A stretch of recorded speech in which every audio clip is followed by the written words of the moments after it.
Artists are high in trait openness, and open people, they live farther in chaos. They're good at pattern recognition. They tend to have high verbal IQs.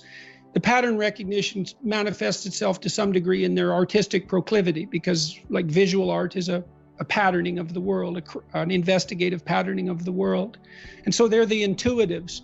They see what's coming. They live on the edge. They live on the frontier. Well, there are frontiers everywhere. There's frontiers in every discipline.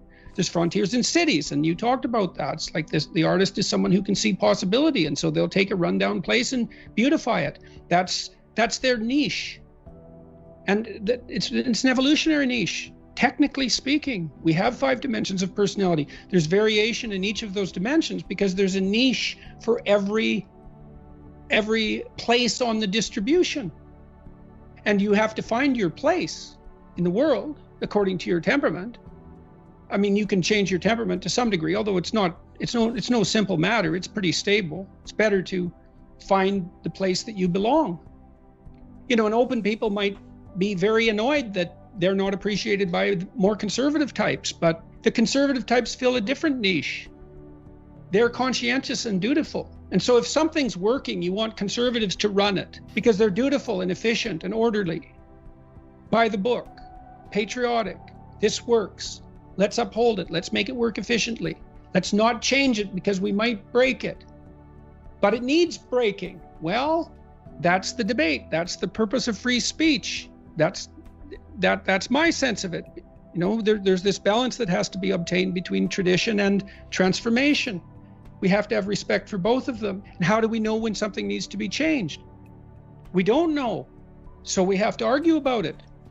And in order to argue about it effectively, we have to be able to talk to each other across our identity boundaries. And then we can decide, well, should this be maintained or should this be transformed? I think we do I'm not so sure that we can't. I mean, part of it might be that we're talking to each other way more than we ever did, and it's too much. Like, I don't know.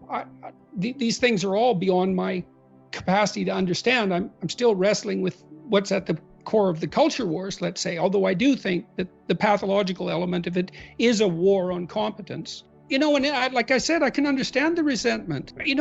We have to strive not to be wretched.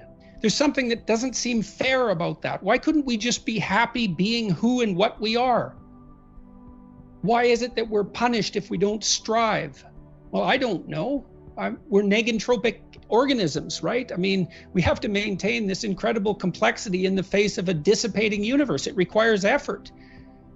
It's the second law of thermodynamics, I believe. That's why we have to strive. Well, why is the world constituted that way? I guess it's an infantile paradisal wish in some regard. Couldn't we just be rewarded for who we are? I can understand that, but I don't think that it works. I don't think things function like that. And I don't think probably in the final analysis we really want them to. I don't know if anyone enjoys undeserved reward. It feels kind of creepy, doesn't it, to be rewarded for something you didn't do? There's a part of the brain called the hypothalamus, and it's very, very, very old.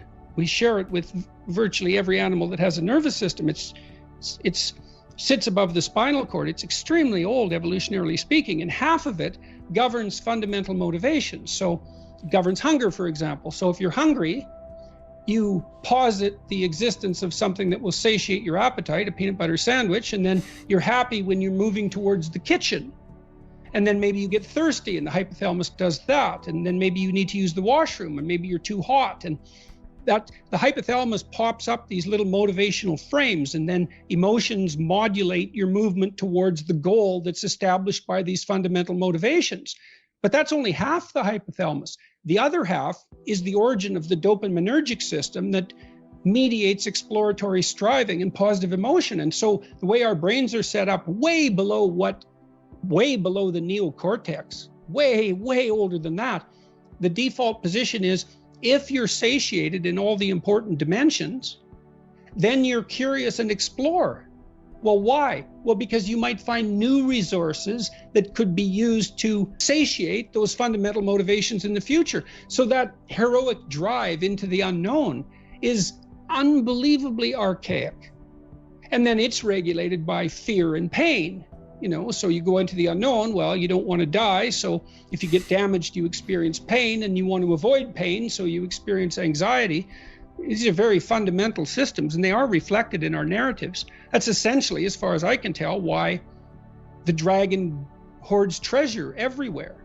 The dragon is an amalgam of predatory stimuli and fire, which is a destructive force, but also very useful. So dragon is something like predatory destructive entity. And you might say, well, is that real? It's like, well, yeah, but it's a meta category. It's like there are lions and raptors and lizards, let's say, 60 million years ago when we were still in trees. The idea that there's a meta predator is a great idea. A meta predator is what all predators share in common. That's a dragon. Well, what should you do with a dragon? Well, avoid it. That's one answer. Another answer is burn it out of its lair so that it doesn't have baby dragons. An even more sophisticated answer is, well, confront it. You can feed your family with the body of a dragon. It's treasure. And that's become abstracted up into the unknown as such. And then you ask yourself, you can ask yourself this question very seriously. If you were thinking about the most moral possible action, wouldn't that be the voluntary constraint of the evil that you yourself are likely to do? And wouldn't that mean facing human evil in its reality as it manifests itself inside you? And wouldn't that mean then obtaining victory over that? And you might say, well, is that a divine story? Well, I can't say what the relationship is between the human psyche and the world as such, but we don't have a deeper story than that. And I can't see how it's not true. And you might say, well, it's not true for me. It's like, well, don't you have a conscience? Doesn't it bother you? And then can you control it? And the answer to that is almost inevitably no. It calls you to account. And why? Well, because you've deviated from the ideal. Whose ideal? An ideal that's making itself known within you, at least insofar as the objection arises. You wake up at 3 a.m. and torture yourself for your iniquities. And you would think, well, I could just shut that off. It's me after all. But you can't shut it off. You're nothing compared to your conscience. Now, it's strange because you can ignore it. You can not live according to its dictates, but it's not going to leave you alone.